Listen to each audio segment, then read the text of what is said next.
Assalamualaikum geng. Mungkin korang pernah tengok cerita Black Hawk Down kan, yang diterbitkan pada tahun 2001, yang mengisahkan bagaimana Amerika Syarikat yang berperang dengan Somalia untuk ada misi lah yang dihantar ke sana.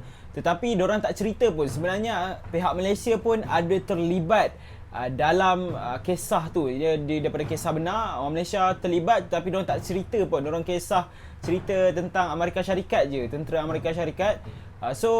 Baru-baru ni akan datanglah, kita akan tengok satu filem iaitu Malbat, Misi Bakara, yang akan menampilkan bagaimana Malaysia membantu Amerika Syarikat dalam membantras Somalia ni lah.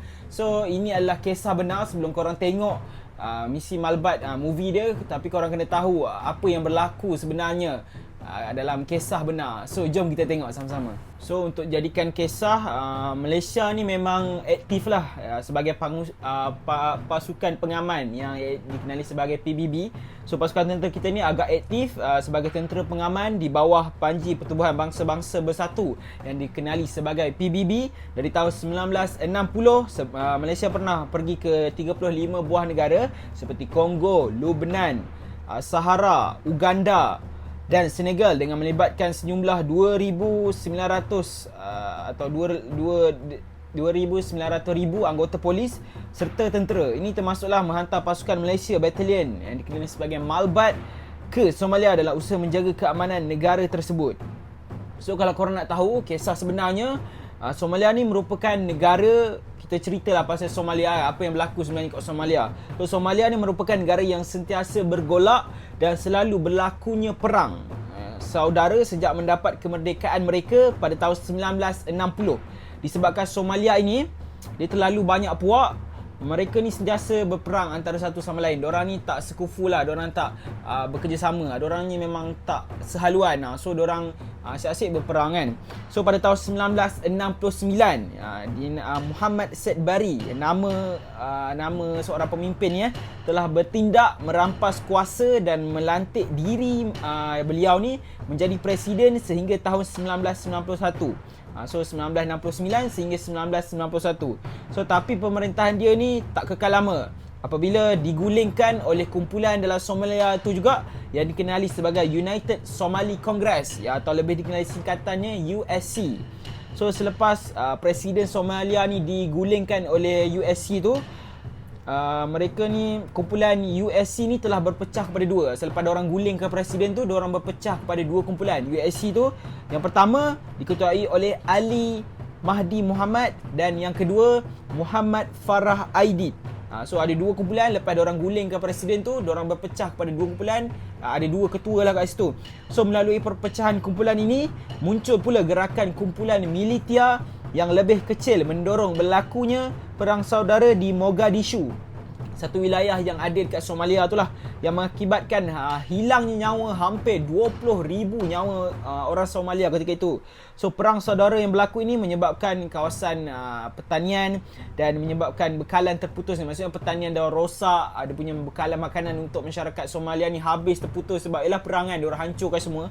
So saki-baki bekalan makanan yang ada, diorang peruntukkan untuk kumpulan militia tu. Maksudnya diorang tak bagi pun dekat masyarakat setempat. Diorang guna untuk kegunaan diorang. So situasi ini menyebabkan rakyat Somalia ramai yang kebuluran sehingga mati. Maksudnya memang tak dapat makanan, maksudnya hilang makanan dan air, dan diorang memang rasa lapar dan hingga matilah, memang teruklah ketika itu. So situasi ini menyebabkan masyarakat antarabangsa bertindak untuk menyalurkan bantuan. Maksudnya negara-negara lain bila dapat tahu macam ni, diorang nak hantarlah bantuan makanan kepada Somalia lah. Maksudnya contoh Malaysia dengan negara Eropah lain nak tolong kan. Tetapi apa yang menyedihkan, 80% makanan yang dihantar oleh pihak antarabangsa yang lain dirampas oleh pengganas militia ni. Maksudnya pemberontak tu rampas untuk tukar makanan tu dengan negara lain untuk beli senjata api. Maksudnya diorang jual beli.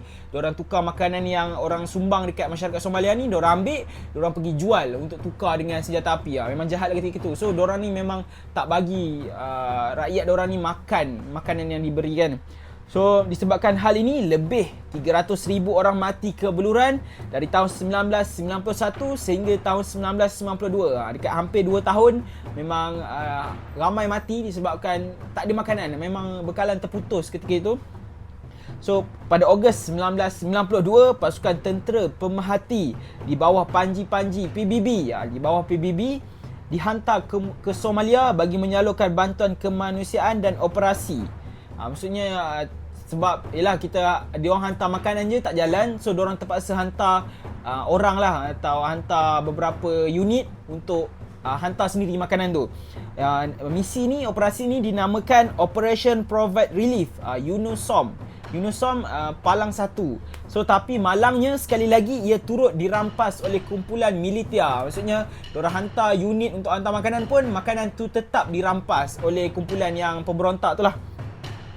Lepas tu disebabkan situasi yang memang macam agak susah lah untuk rakyat Somalia naik makanan, so PBB ni dia ambil satu keputusan. Dia minta negara anggotanya untuk menghantar lebih bantuan, dan ini dipersetujui oleh negara Amerika Syarikat iaitu AS dengan menghantar seramai 25,000 orang tenteranya. Maksudnya diorang hantar tentera dia lebih 25,000 orang kepada Somalia tu lah untuk tengoklah apa yang berlaku sebenarnya kan.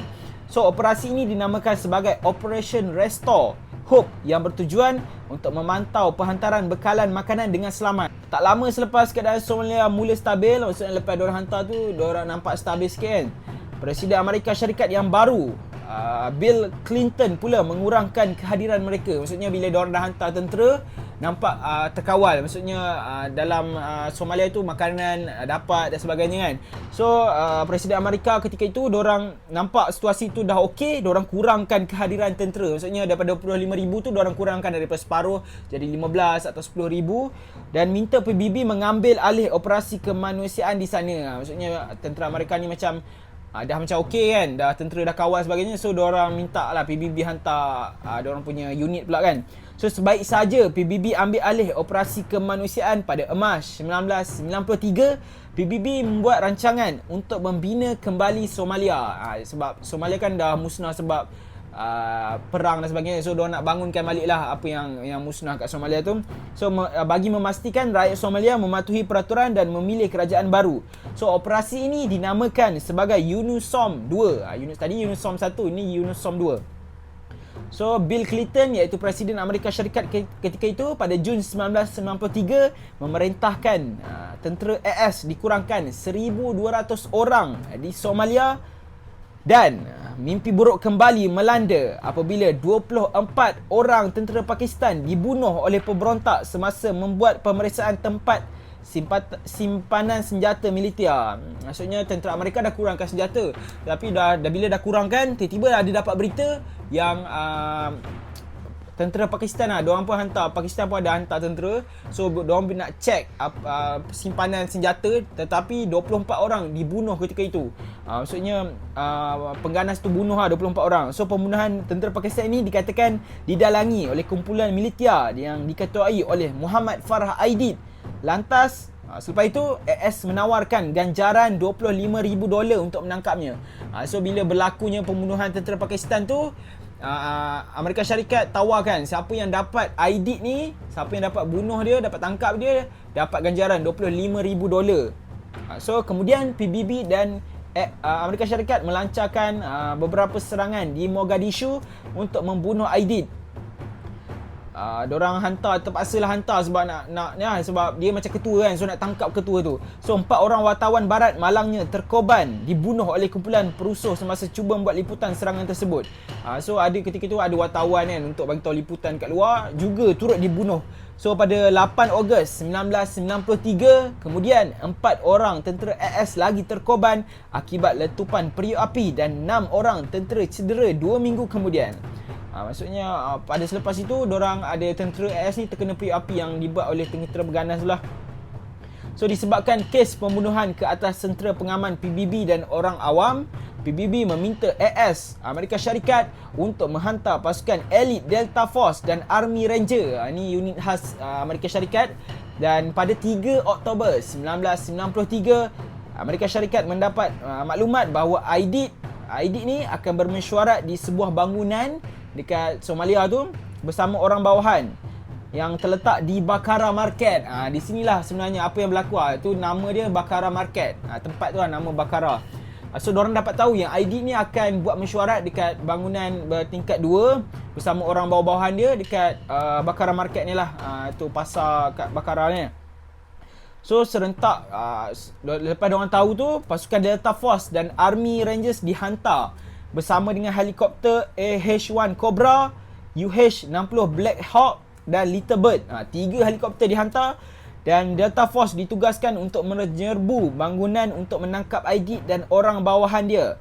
Maksudnya Army Delta Force ni dia ada 2 kumpulan tadi, Delta Force dengan Army Ranger. Delta Force dihantar untuk serang bangunan tu, dan manakala Army Rangers kawal bangunan luar tu. Maksudnya kalau ada tiba-tiba ada orang attack, ada orang kawal. So satu pasukan masuk dalam, satu pasukan jaga luar. So AS memandang mudah operasi ni, nampak macam senang kan. Amerika Syarikat ingat macam boleh go lah, boleh makan kan Aidit ni kan. Apabila diorang jangkakan dapat dilakukan dalam masa 30 minit saja, bermula 3 petang. Maksudnya 3 petang diorang start, 3.30 tu diorang settle lah, tangkap Aidit, bawa balik, dah settle lah. Tapi sikap memandang rendah pasukan pemberontak ni membawa bencana yang besar. Selepas itu helikopter memulakan serangan ke arah bangunan. Diorang start dengan helikopter, diorang hantar peluru pepandu, menyebabkan keadaan menjadi panik di kalangan penduduk. Maksudnya diorang hantar roket, hancurkan bangunan itulah. Dalam serbuan tersebut, seramai 24 orang berjaya ditahan, tetapi kelibat Aidit langsung tidak kelihatan. Maksudnya diorang dah macam kantai lah. Macamnya Aidit ni dah tahu apa yang berlaku, tetapi dia dah sempat belah, dia dah sempat lari. So orang bawahan Aidit yang berjaya ditahan dibawa keluar menggunakan truk. Disebabkan orang tahanan terlampau ramai, separuh pasukan elit terpaksa berjalan kaki sambil mengawal keadaan. Maksudnya disebabkan ramai sangat orang bawahan Aidit ni, diorang tak boleh nak bawa semuanya dalam lori yang tentera Amerika ni lah. Diorang ada yang terpaksa bawa jalan kaki. Maksudnya terpaksa jalan kaki dan diorang cover lah kan, takut ada yang serang hendap dan sebagainya. So tak lama selepas serangan itu, penyokong Aidit bersama penduduk tempatan yang lengkap bersenjata melancarkan serangan balas. Maksudnya lepas apa yang berlaku dekat dalam bangunan tu, diorang keluar, diorang nak bawa semua tahanan tu kan. Tiba-tiba orang tempatan dengan geng-geng Aidit ni serang, tindak balas, counter attack lah orang kata, counter attack. So mereka menyasarkan helikopter Black Hawk yang tadi Black Hawk, dan berjaya menembak helikopter pertama dengan roket RPG sehingga terhempas. Maksudnya diorang nak kena counter attack, diorang attack, helikopter pun kena RPG, hancur, meletup lah. So pemandu dan pembantu juruterbang helikopter itu mati sebab memang hancur lah kena roket RPG, dan serangan itu mencederakan 5 orang tentera dan tak lama kemudian seorang mati disebabkan cedera parah ketika itu. So pasukan elit yang terselamat masa helikopter itu terhempas malangnya dikepung oleh orang bawahan Aidit. Maksudnya ada seorang yang terselamat tapi dah dikepung lah oleh geng-geng Aidit ni. So malangnya pasukan tentera AS berterusan apabila Black Hawk kedua pun turut terhempas. Pertama pun kena, yang kedua pun terkena. Selepas terkena sekali lagi roket RPG semasa menuju ke tempat helikopter pertama tempat. So yang pertama tu tempat, so yang kedua tu nak tengoklah apa yang berlaku, pun kena. So hancur juga, dan juruterbang tersebut ditawan oleh anggota militer. Maksudnya yang kedua tu ada yang terselamat, ditawan oleh geng-geng Aidit ni lah. So pasukan elit yang lain diarahkan menyelamatkan kawan-kawan yang tercedera pasukan Amerika Syarikat ni. Tetapi baru saja nak pergi kawasan tu, mereka menerima tembakan bertalu-talu. Maksudnya tak sempat nak selamatkan diri masing-masing, diorang dah kena tembak banyak kali lah dengan geng-geng Aidit ni. So menyebabkan hubungan antara Army Ranger dan Delta Force terputus dan terpisah kepada beberapa kumpulan kecil lah. Maksudnya dua tim tadi kan, dua tim tu diorang terpisah antara dua tim tu. Dalam tim tu pun terpisah. So diorang terpisah kecil-kecil lah. So yang daripada dua tim tadi, contoh 10-10, terpisah 2-3 macam tu. So kumpulan bantuan pasukan elit yang ditugaskan sampai di kawasan helikopter pertama terhempas, tapi kemudiannya dikepung oleh geng Aidit yang semakin ramai. Maksudnya diorang nak tengok helikopter tu kan. Maksudnya ada geng Delta Force dan Army ni nak tengok, juga turut dikepung. Maksudnya memang terlalu ramai lah diorang ni, sampai sebab diorang ingat ialah tentera yang dihantar ingat macam cukup kan. Tetapi sebenarnya lagi ramai diorang dikacau oleh geng Aidit ni lah. So menjelang malam, seramai 90 pasukan elit tersebut terpaksa mempertahankan diri walaupun kekurangan peluru, dan tentera yang cedera semakin bertambah. Maksudnya memang ramai yang cedera sebab kena counter attack tadi.